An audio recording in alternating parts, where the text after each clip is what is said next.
बालको असी पढ़ी रहा आयूं पाठ 6 मूल्य ऐं अॼु इन जो असी टियों ऐं आख़िरी भाग कंदासीं। यानी हिन पाठ के मूं कुल 4 भागनि में विरायो आहे, जंहिंमें असी 3 भागनि में पाठ पढ़ंदासीं ऐं चौथे भागे में असी अभ्यास प्रश्न सवालनि जा जवाब कंदासीं। बालको अचो त फटाफट सां हिकु दफ़ो दोहरान करे छॾियूं कि हिन खां पहिरीं असी हिन पाठ में छा पढ़ियो आहे। पाठ 6 मूल्य जेको हरि मोटवाणी साहिब द्वारा लिखियल आहे, असी पढ़ियो हुसीं त हिकु उम्र दराज औरत महिला जेका अम्मा जे नाले सां मशहूर आहे, बिल्कुलु अकेली घर में रहंदी आहे ऐं हिन औरत खे रोज़ हिकु खीर वारो खीर ॾियणु ईंदो आहे, नेम सां ईंदो आहे। मात्र 8 आना अम्मा हुनखे ॾींदी आहे ऐं सोचींदी आहे कि मां जीअण जो ज़ाब्तो चांहि ते रखां। यानी कि हू निहायत कंजूस औरत आहे। ईअं न आहे कि हुन वटि कंहिं ॻाल्हि जी कमी आहे। हिन कहानी में हिकिड़ो ॿियो किरदारु अशोक ॾेखारियो वियो आहे, जेको अम्मा जो भाइटियो आहे। यानी अशोक जी बुआ अम्मा आहे। अम्मा जे इर्द गिर्द ही सॼी कहाणी घुमी रही आहे। अशोक जयपुर रहंदो आहे, अम्मा अजयनगर अजमेर में रहंदी आहे। पर अशोक खे पंहिंजी अम्मा जी परवाह आहे। हू चाहे थो कि मुंहिंजी बुई जी, मुंहिंजी पुफी जी सार संभाल केरु रहंदो रहे त अम्मा खे चएसि बि थो, हल मूंसां गॾु हली जयपुर रहो, तूं हिते अकेली आहीं, मूंसां गॾु रहंदीअ त तुंहिंजो मन बि बहलियो पियो हूंदो, मुंहिंजे ॿारनि सां गॾु तुंहिंजी शेवा बि थींदी रहंदी। पर अम्मा खिली मना थी करे छॾे, चवेसि थी कि मुंहिंजो मड़ मुंहिंजे हिन घर मां ई निकिरंदो जीअं मुंहिंजे शरीर मुंहिंजे पतीअ जो निकितो हो। अशोक पंहिंजे दोस्त मोहन ते इहा ज़िम्मेदारी रखे थो, जेको अजमेर में रहंदो आहे, कि मोहन अम्मा खे हर हफ़्ते अची करे सामान सीधो ज़रूरत जी शइ दवा वग़ैरह ॾेई वञे, ताकि अम्मा खे ईअं न लॻे कि केरु मुंहिंजो न आहे। त अचो बालको असीं ॾिसूं कि हाणे छा थो थिए जॾहिं अम्मा गुज़ारे वई। अम्मा जे शरीर मां प्राण पखेरू उॾामी विया। अशोक पंहिंजे दोस्त मोहन ते ज़िम्मेदारी रखी ऐं मोहन खे जॾहिं हैदराबाद दखिण वञिणो हो त हू पंहिंजे कम में आयल हिकिड़ी माई, यानी कि हिकु माई आहे जेका पैसा वठंदी आहे, कमु कंदी आहे, ज़रूरतमंद औरत जेका थींदी आहे, हुन जो नालो आहे बाली शाहण। हुन ते ज़िम्मेदारी रखे थो, डॉक्टर खे वठी थो अचे। बाली शाहण अम्मा जी साफ़ सफ़ाई थी करे, दवा थी ॾिएसि ऐं पूरो दिलासो ॾिएसि थी मोहन खे कि मां अम्मा वटि रहंदसि, सॼी राति रहंदसि, जेसिताईं अम्मा नथी ठीकु थिए तेसि तक रहंदसि। तूं मोहन भले आराम सां निश्चिंत थी करे वञ। ऐं अम्मा खे दवा थिए ॾिए, राति में हुनजी संभाल रखे थी। पर जॾहिं सुबुह जो ॾिसे थी त अम्मा जो शरीर पूरो थधो थी वियो आहे, अम्मा गुज़ारे वई आहे। अचो त ॾिसूं हाणे अम्मा वटि केरु केरु थो अचे, अम्मा जो अंतिम संस्कार थिए थो ऐं कीअं थो थिए, कहिड़ा कहिड़ा रिश्तेदार मिट माइट पहुचनि था अम्मा वटि। बसि सभिनी रुगो ॿुधो, केरु ॾीओ ॿारींदो। बालको असीं ॾिठो आहे जॾहिं को शख़्स गुज़ारे वेंदो आहे त आख़िर में हुन जे लाइ ॾीओ ॿारियो वेंदो आहे। केरु कानो कफ़न आणींदो, ॿांभणनि खे अचण लाइ चवंदो, यानी ॿांभण ईंदो, महाराज ईंदो ऐं हुन जो संस्कार थींदो त केरु चवंदो। कंहिंखे बि फ़िक्र ओनो कोन हो। पोड़ीअ जो मड़ अंदरि कमरे में पियो हो ऐं बाली शाहण ॿाहिरि विरांडे में भित जे टेक ॾेई करे बीड़ी छिकी रही हुई। ॾिसो त बालको असांजे समाज जी कहिड़ी न हिकिड़ो चित्र चिटियल आहे। लेखक साहिब असांखे ॾेखारियो आहे कि हिकिड़ी औरत जेका बिल्कुलु अकेली आहे, न कोई हुनजो मिट माइट आहे, न हुनजे घर में केरु आहे, सभु गुज़ारे वई आहे। पर कंहिंखे पाड़े में ख़बर न पई आहे। हर को पंहिंजे पंहिंजे जीवन में व्यस्त ऐं मस्त लॻो पियो आहे। जीअर त हुन वटि केरु न ईंदो हो, रुगो अशोक ऐं मोहन ईंदो हो या खीर वारो ईंदो हो। पर मोए खां पोइ बि हुन औरत वटि केरु न आयो आहे। शरीर हुनजो मृत शरीर कमरे में पियो आहे ऐं हीअ बाली शाहण जेका रुगो पैसनि लाइ हिते वेठी आहे, सा घर जे ॿाहिरि वेही करे बीड़ी छिकी रही आहे। कॾहिं कॾहिं छठ छमाईअ जो दूर जे रिश्ते जी का माई ॿुढीअ वटि ईंदी हुई, पाणे मां किन खे सुध हुई। यानी कि पाणे वारा हिकिड़ी औरत खे सुञाणींदा हुआ। उहा औरत 5-6 महीने साल में अम्मा वटि ईंदी हुई। ईअं लॻे पियो त अम्मा जी का रिश्तेदार आहे हूअ ॿुढी औरत। त पाड़े वारनि हुनखे इतला करे छॾी कि भई हीअ औरत जेका अम्मा आहे सा गुज़ारे वई आहे। त हूअ औरत बि आई कि भई जीअरे त वेंदी हुअसि त हाणे मुई या त वञा। यानी कि हुन में पाणी जो हो।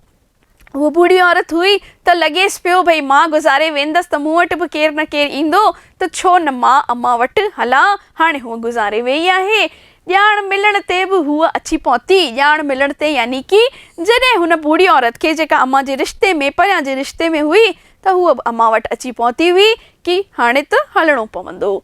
दरवाज़े वटि बि हिन अंदरि लियो पातो। बालको हिते ॾिसो, मां हिते सुवालनि जा जवाब तव्हांजे लाइ हिन 9 लफ़्ज़नि जा जेके मीनिंग आहिनि, माना आहे सां लिखी रखी आहे। इहे तव्हांखे हिन पाठ खे सम्झण में मदद कंदा। इहे जेके बि अखर लिखियलु आहिनि, हिन तरफ़ त पैराग्राफ लिखंदी आहियां ऐं हिन तरफ़ इहे 9 लफ़्ज़ जेके हिन पैराग्राफ जा आहिनि हिते आयल आहिनि ऐं हुननि जी माना बि लिखी रखी आहे। तव्हां कॉपीअ में लिखंदा इन्हनि वर्ड्स खे ऐं हिन जी मीनिंग खे। लियो पाइणु, निहारणु, भर में वेझो यानी नज़दीक, शर्त पुॼाइण यानी कि प्रतियोगिता, कॉम्पिटिशन। हाणे कहिड़ी कॉम्पिटिशन हली रही हुई? हिन यानी कि बूढ़ी औरत जेका आई, अंदरि हुन लियो पातो, झांकी। लियो पाइणु मतिलब कि हिकदमि सां हीअं अंदरि निहारणु। माली शाहण जे भर में वेही पाण बि सूटा भरण लॻी। सूटा भरण लॻी, ख़ुदि बि बीड़ी छिकण लॻी हुई। यानी पुराणे ज़माने जी औरतूं जेको हूंदियूं हुयूं बालको, ॿुढियूं औरतूं ख़ासि करे, सा बीड़ी पीअंदियूं हुयूं। हीअ ॻाल्हि जेका कहाणी जहिड़े हिसाब सां हिन में लेखक साहिब ॿुधाए रहिया आहिनि, ईअं पियो लॻे त 90 जे दशक जी का कहाणी आहे। छाकाणि त तंहिं वक़्तु ई टांगा वग़ैरह हलंदा हुआ। असांखे शुरूआत में ॿुधायो वियो हो न कि अजय नगर खां स्टेशन ताईं जी नज़ारो ॾिसण में ईंदो हो। वात मां धुआं कढण जी ॼण बाली शाहण सां शर्त थे पुॼायईं। शर्त पुॼाइण यानी कि ईअं पियो लॻी रहियो 2 बूढ़ियूं औरतूं बीड़ी छिके रहियूं हुयूं। अंदरि बूढ़ी औरत जो मड़ पियो आहे, मृत शरीर पियो आहे, का परवाह कान्हे। हीअ औरत वरी बि थोरी फ़िकर करे पई कि अरे केरु कानो कढंदो, केरु ॾीओ ॿारींदो, केरु ब्राह्मण खे वठी ईंदो। पर बाली शाहण त मस्तु लॻी पई आहे, ॾेसि थी बीड़ी ऐं 2 ॼणियूं ॿाहिरि घर जे वेही बीड़ी छिके रहियूं आहिनि। ॾिसूं त हाणे ही 2 छा थियूं ॻाल्हाइनि। केॾी महिल गुज़ारे हुई बूढ़ी औरत? बाली शाहण खां पुछेसि थी, छाकाणि त बाली शाहण हुते राति भर अम्मा वटि ई हुई। त बाली शाहण छा थी जवाबु ॾेसि? राति जो 12 बजे गुज़ारे हुई। जवाबु त ईअं पई ॾेसि ॼण सॼी राति हिन वटि ई वेठी हुई। असीं पढ़ियोसीं बालको त बाली शाहण हुई त अम्मा वटि ई, पर नाले जी ही हुई। के छा थियो अम्मा वटि? केॾी महिल हुन जा प्राण पखेरू उॾामी विया। हिन औरत खे कुझु बि पतो न पियो। बाली शाहण खे कुझु बि पतो न हो। 5-6 दफ़ा हूअ पंहिंजे घर ज़रूरु वई हुई बालको।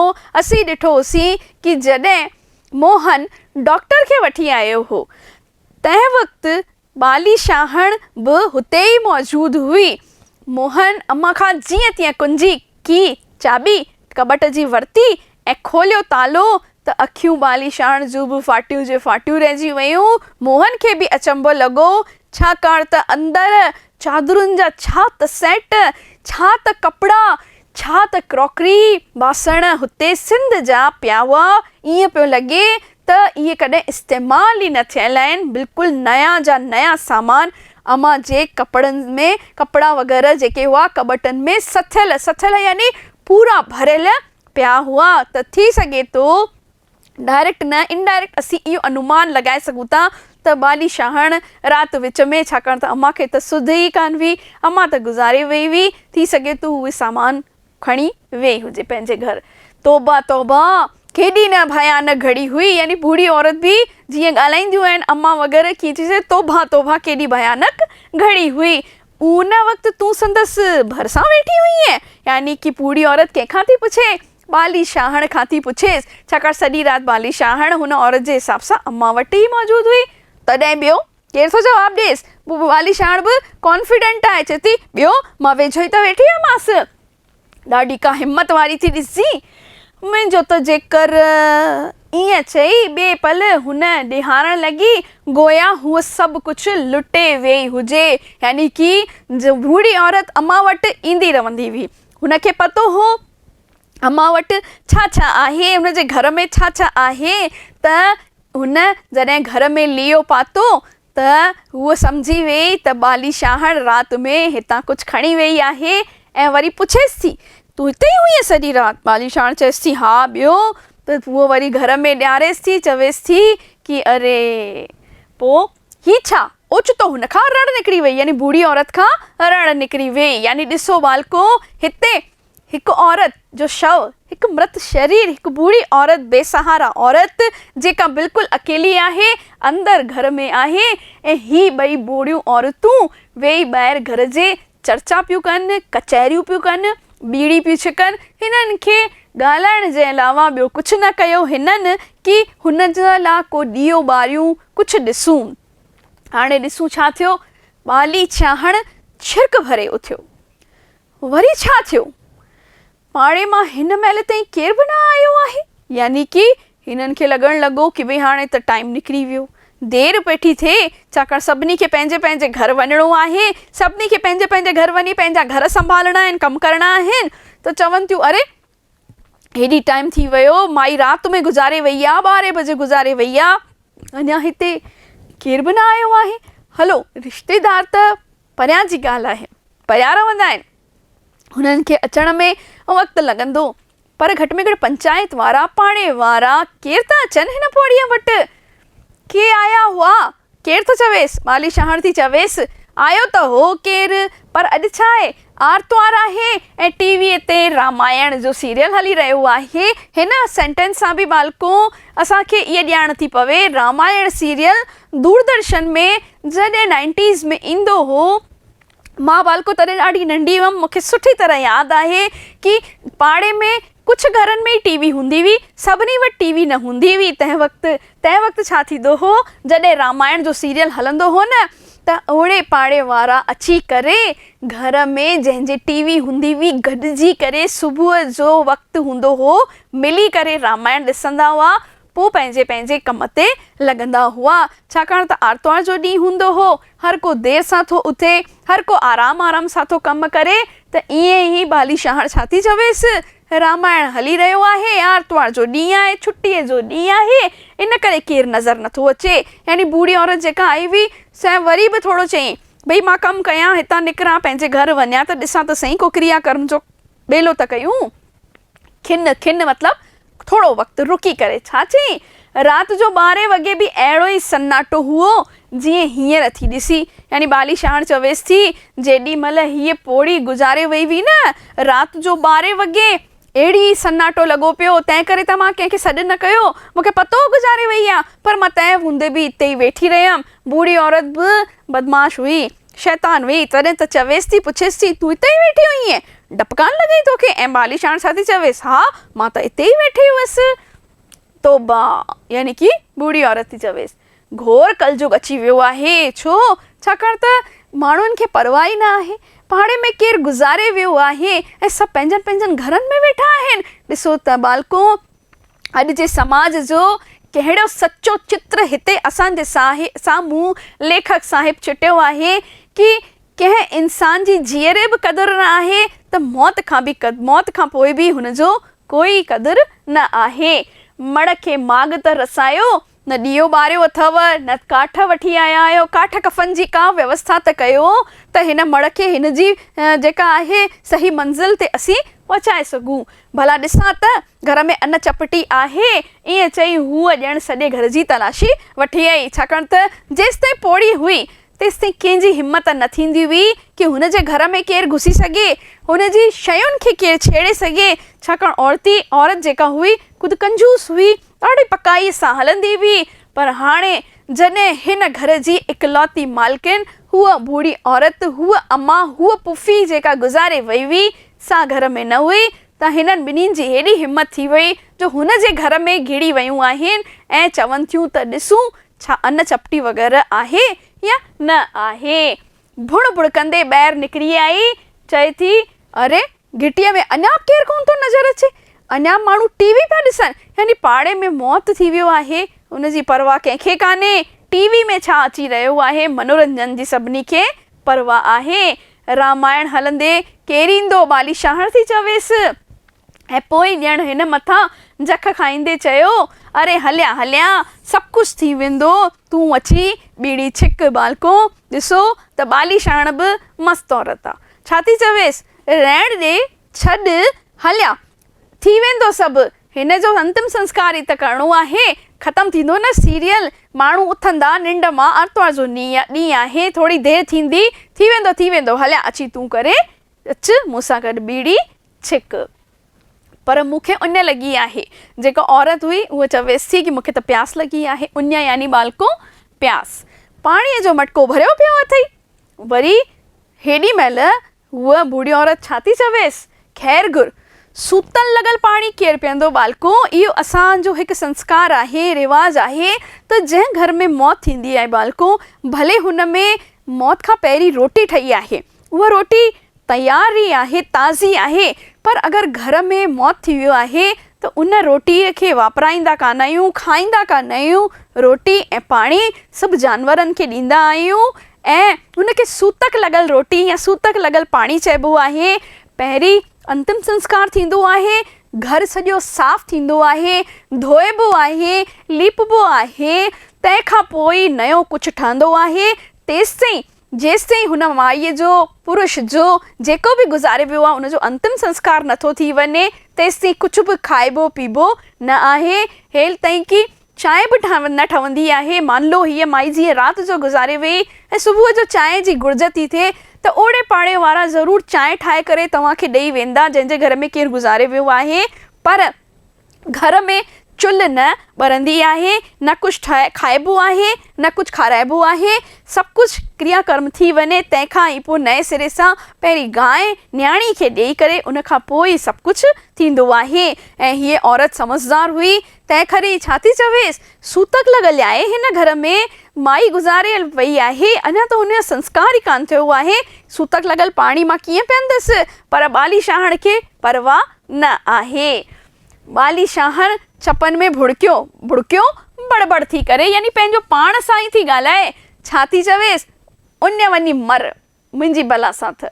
केरु थो चवेसि, बालीशाहर। छो, छाकाणि त बालीशाहर खे हीअ औरत न वणी आहे, संदसि शिकिल सूरत खां ई ईअं पियो लॻे ॼण नफ़रत अची रही हुई, यानी कि हिननि जी ॻाल्हियुनि सां ई पियो लॻे, भले ई गॾु वेठियूं आहिनि, बीड़ी पियूं छिकनि, पर तंहिं हूंदे बि बालीशाहर खे माईअ सां नफ़रत, माईअ खे बालीशाहर सां नफ़रत अची रही आहे। टीवीअ ते रामायण सीरियल पूरो थियो ऐं थमियल ज़िंदगी वरी हरकत में अची वई ऐं हलचल ऐं कोलाहल वारो जेको वातावरण आहे पूरी घिटीअ में नज़र अचणु लॻो।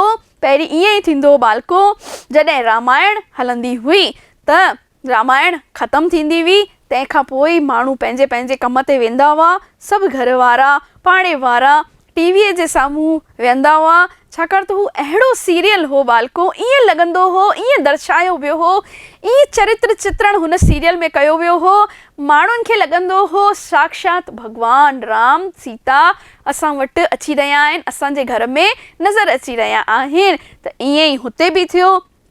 जीअं ई सीरियल पूरो थियो, रामायण सीरियल ख़तमु थियो, थमियल ज़िंदगी वरी हलचल में अची रही, पूरी घिटीअ में हलचल मची वई, शोर कोलाहल वारो वातावरण थी वियो। पाड़े वारा काई खणण जा सांबा हाकनि, यानी कि पाड़े वारा अची विया। तंहिंखां अॻु अशोक बि अची पहुतो। अशोक खे बि कंहिं इतला करे छॾी कि हाणे तुंहिंजो अचणु ज़रूरी आहे, तंहिं करे अशोक बि छा थियो, झटि रवानो थी वियो। जयपुर रहंदो हो अशोक, इहो असीं पहिरियों पढ़ियो होसीं। आयो अशोक, घर वटि माण्हुनि जो मैराको ॾिसी डिॼी वियो, छाकाणि त हुनखे पतो न हो त पुफी हाणे हिन फ़ानी संसार मां हली वई आहे। ऐं छा थियो, हुनखे लॻो डपु। छा थो चवे उहो, घर में घिड़ियो त मथो चकराइजी वियसि, छाकाणि त हुनजी पुफीअ जी काई बंधिजी रही हुई। काई थींदी आहे बालको, जॾहिं इंसानु गुज़ारे वेंदो आहे त हुन जे मृत शरीर खे खणी वञण लाइ हिकु आसन ठाहियो वेंदो आहे। हुन आसन ते हुन मृत शरीर खे सुम्हारियो वेंदो आहे ऐं पोइ कपिड़ो विझी ढकियो वेंदो आहे, सजायो वेंदो आहे। अगरि वॾी उमिरि वारा थींदा आहिनि गुलनि सां त उहा काई ॿधिजी रही हुई। हाणे उहो इहो सभु ॾिसी नज़ारो चकराइजी वियो, छाकाणि त अशोक खे बिल्कुलु बि इन ॻाल्हि जी उमेद न हुई, छाकाणि त हू त पंहिंजी बुई सां मिलण आयो हो ऐं हाणे हुनखे ॾिसण आयो कि हुन जी बुईअ जे घर में भीड़ लॻी पई आहे, हुन जी काई ॿधिजी रही आहे। ॾिसूं त अशोक ते हिन महिल छा थी गुज़रे, छाकाणि त हेसि ताईं असीं पढ़ियो आहे त अशोक पंहिंजी बुईअ सां सचो प्रेम कंदो हो, सच में हुनखे वॾो मञंदो हो। तंहिं करे ई उहो ईंदो हो सार संभाल लहण, न केवल ख़ुदि ईंदो हो पर ख़ुदि ॿिए शहर में रहंदो हो। तंहिं हूंदे बि पंहिंजी पुफीअ जी सार लहण लाइ पंहिंजे दोस्त अशोक खे पार त हुन करे रखी हुई। हू ओछगारू ॾेई रोई पियो। केरु रोई पियो बालको? अशोक रोई पियो। मोहन टेलीफोन ते खेसि कुझु बि न ॿुधायो हो। पुफी शांत सुम्ही पई हुई। निर्जीव निर्जीव थींदो आहे जंहिंमें जान न हूंदी आहे। संदसि दिलि विसामण लॻी। दिलि विसामण यानी दिलि वेहण घबराइजण लॻी। सोचे त अगरि थोरी बि देरि थिए हा त बुढ़ीअ जो क्रियाकर्म केरु करे छॾे हा? पंचायत वारा करे छॾंदा बालको। असीं ॾिठो आहे त असीं जिते रहूं था उते पाड़ा मिलाए करे पाड़े वारा मिली करे पंचायत ठाहींदा आहिनि ऐं पंचायत में कुझु पंच मुखिया सरपंच हूंदा आहिनि जेके अहिड़ा कम कंदा आहिनि, चंदो वठंदा आहिनि ऐं उन चंदे सां ई इहो सॼो कमु थींदो आहे। त हीअ पोड़ी बि जिते रहंदी हुई त जीअरे त केरु हुन वटि न आयो, पर हलो सुठो आहे कि घटि में घटि मरण खां पोइ त हुनखे सही माॻ ते पहुचाइण लाइ पंचायत वारा आया आहिनि, क्रियाकर्म जी तयारी कराइनि पिया। ऐं जीअं थी रहियो हो त इहो दुख उमिरि भर कीन भुलाए हा, यानी कि हुनजी काई खणण वारा हुआ। जंहिं वक़्तु अशोक पहुतो, ओछगारू ॾेई ज़ोर ज़ोर सां रहण लॻो, सोचण लॻो त मां सही वक़्त ते पहुची वियो आहियां। मोहन त मूंखे अहिड़ो कुझु बि न ॿुधायो हो, न अचांवा न कुलो ॾियांवा न बुईअ खे, त ज़िंदगी भर जो इहो मलाल मुंहिंजे मन में रहिजी वञे हा कि मां सही वक़्त ते न अची सघियसि, आख़िरी वक़्त में मुंहिंजी पुफी जी शिकिल बि न ॾिसी सघियसि। कुझु अरसो अॻु बुढ़ीअ मोहन खे घुरायो हो ऐं चयो हुयसि कि वठि मोहन हीअ हड़ वठि। हड़ छा थींदी आहे बालको? हड़ थींदी आहे कुझु कपिड़ा वग़ैरह खणी करे या कोई कपिड़ो खणी उनमें सामान भरे उनखे बंदि उनमें कुझु विझी उनखे ॻंढि लॻाए ॾिबो त उहा हड़ थी वई। त हिकिड़ी हड़ मोहन खे ॾींदे, अशोक खे ॾींदे बुढ़ीअ छा चयो हो, हीअ मुंहिंजे कहिड़े कम जी? को धारियो अची खणी वञे तंहिंखां तूं खणी वञ, यानी कि हिकिड़ी हड़ ॾिनी वईसि। हाणे ॾिसूं त हुन हड़ में आख़िर छा हो ऐं अशोक खे उहा हड़ छो ॾिनी वई हुई। अवल त हू सम्झी कोन सघियो, अशोक खे सम्झ में ई न आयो कि बुढ़ीअ अम्मा जेका आहे हीअ हड़ मूंखे छो ॾिनी आहे। पर जॾहिं हुनखे खोले ॾिठई न त हुन जूं अखियूं चरख़ थी वयूं। संदसि सुहाग जी सॼी साही हुई हुन में। सुहाग जी साही मतिलबु हिकु सुहागिन स्त्री जी जेके बि शयूं थींदियूं आहिनि उहे हुन में हुयूं, जीअं कि लुकड़ी, मुंडियूं, चूड़ियूं, कंगण, कननि जा वाला वग़ैरह वग़ैरह, सभु कुझु सोना हुन में हुआ। ऐं इहो ॾिसी अशोक चकराइजी वियो। ऐं अशोक छा थो चवे पंहिंजी बुआ खे, हेॾो सारो सोन? सम्झी थी त बुई इहो केतिरे जो आहे? यानी कि अशोक खे बि ॾाढो अजीब लॻो। छा थो चवे? जॾहिं हुनखे खोले थो न त हुनमें सोन निकितो। चएसि थो तोखे पतो अथई इहो घणे जो आहे? सोन जा अघ ॾिठा अथई केतिरे जा आहिनि? छा थी चवे अम्मा? मूंखे छा ख़बर? पुट जेतिरी जी बि आहे तुंहिंजी आहे, यानी कि इहो सोन हाणे मां तोखे थी हवाले कयां, तुंहिंजे थी हवाले कयां। यानी अम्मा खे बि सम्झ में अची वियो कि हुनजो जेको आहे हाणे अंत समय नज़दीक आहे। तंहिं हूंदे बि हेतिरे सालनि खां जेकी हुन इस्तेमालु न कयूं शयूं हाणे हूअ अशोक खे सौंपे थी। हूअं त हुन वटि घणेई सामान हो, पर क़ीमती सामान जेको हुनजो हो उहो हो हुनजो सोन।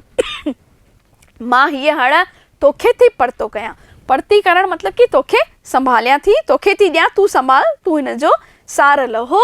कुटुंब में मुंहिंजो भला ॿियो केरु आहे? हिननि खे ॾाढी ख़ुशी थींदी हुई जॾहिं मां इहे साई पाईंदी हुअसि। मूंखां त इहो पुछ पुट त यादगिरियुनि जो मूल्य छा थींदो आहे? तोखे कल्ह यानी ख़बर न आहे। यानी कि अम्मा हुनखे चवेसि थी कि मुंहिंजे लाइ हाणे इहो सोन कंहिं बि कम जो न आहे। मुंहिंजो पति वियो हली त हाणे मां इहो सोन न पाईंदसि। मुंहिंजो सोन इहो कहिड़े कम जो? हिन जी क़ीमत छा आहे मूंखे कान्हे पतो। मूंखे त हिकिड़ी ॻाल्हि जी क़ीमत पतो आहे कि हुननि सां जुड़ियल जेकी मुंहिंजी यादगिरियूं आहिनि उहे मुंहिंजे लाइ क़ीमती आहिनि।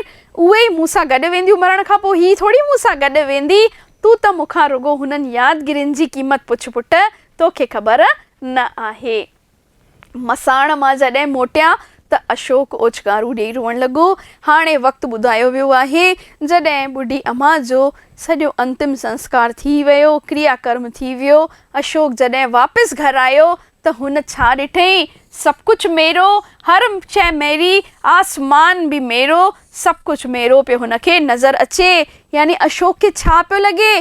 जॾहिं हूअ घर आयो रोअण लॻो।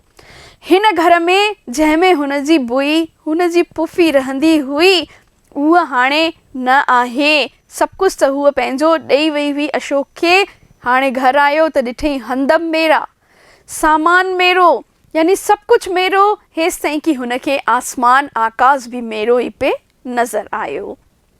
घर में सताहो पाठ साहिब रखायो वियो बालको। जॾहिं कोई गुज़ारे वेंदो आहे त मृत्यु भोज, ब्राह्मण भोज जो रवाजु अञा बि मौजूदु आहे ऐं ईअं ई अम्मा जे मरण खां बि थियो। सभिनी खे भोजन करायो वियो, सभिनी खे ब्राह्मण भोजन करायो वियो। ॿारहें जो क्रियाक्रम वॾी श्रद्धा जुगतीअ सां, रीति रिवाजनि सां पूरो थियो, ईअं कि अम्मा खे मोक्ष प्राप्त थिए, अम्मा जी आत्मा खे शांति रसाए। शाम ताईं भंडारो पे हलियो ऐं इहो भंडारो कंहिं हलायो? ॾिसूं, ब्राह्मण ख्वाही पाठी, ब्राह्मण जेके कि सभु कुझु संस्कार वग़ैरह कंदा आहिनि उहे, पाठी जेके कि पाठ कंदा आहिनि। बालको असीं ॾिठो आहे कि जॾहिं केरु गुज़ारे वेंदो आहे त केरु गरुड़ पाठ रखंदो आहे, केरु गीता जो पाठ रखंदो आहे, त केरु वरी गुरु ग्रंथ साहिब जो पाठ कराईंदा आहिनि। त जेको बि पाठ थियो वॾी श्रद्धा सां थियो। ब्राह्मणनि खे भोजन करायो वियो, सॼे पाड़े खे भोजन करायो वियो। उन्हनि खे बि एतिरो मिलियो कि हुननि कल्पना ई न कई हुई। बाली शाहण खे बि कंहिं न विसारियो वियो। हुनखे ख़ैरात बीख में हुनजो पलांद, हुनजी झोली भरिजी वई। ऐं अशोक खीर वारे खे बि न विसारियो, जेको सची माना में ॿुढीअ जी शेवा करे रहियो हो। हुन न भेरो भरियो हो। अशोक बि पंहिंजे घर वेंदो हली हो, मोहन बि वियो हली हो, पर खीर वारो रोज़ ईंदो हो अम्मा खे खीर ॾियण लाइ। ऐं ईअं सम्झो त ॾाढो घटि, तमामु घटि पैसे में उहो अम्मा जी शेवा कंदो हो। त बालको ॾिसूं त अशोक छा छा कयो। जीअरे त हुन शेवा कई अम्मा जी, पर अम्मा जॾहिं गुज़ारे वई त हुन अम्मा जो सॼो संस्कार, सॼो क्रियाकर्म सुठी रीति कयो। ब्राह्मण भोज रखायो, शाम ताईं भंडारो पे हलियो, यानी जेको आयो सो खाई करे वञो पियो। पाठ बि रखायो वियो। कॉलोनीअ वारनि जूं वेतर ॾंदे आङुरियूं लॻी वियूं। छो? अचंभे में पइजी विया कि अशोक हेतिरो सभु कुझु करे रहियो आहे ऐं अशोक छा सां कयो इहो सभु? उन ई पैसनि सां जेके हुनखे ज़ेवरात जे बदिले में मिलिया। अशोक जी ॾिसो बालको केॾी न सुठी सूरत हिते ॾेखारी वई आहे। हुनजी सीरत ॾिसो केतिरी सुठी ॾेखारी वई आहे कि अशोक ख़ुदि उहे पैसा इस्तेमालु न कया।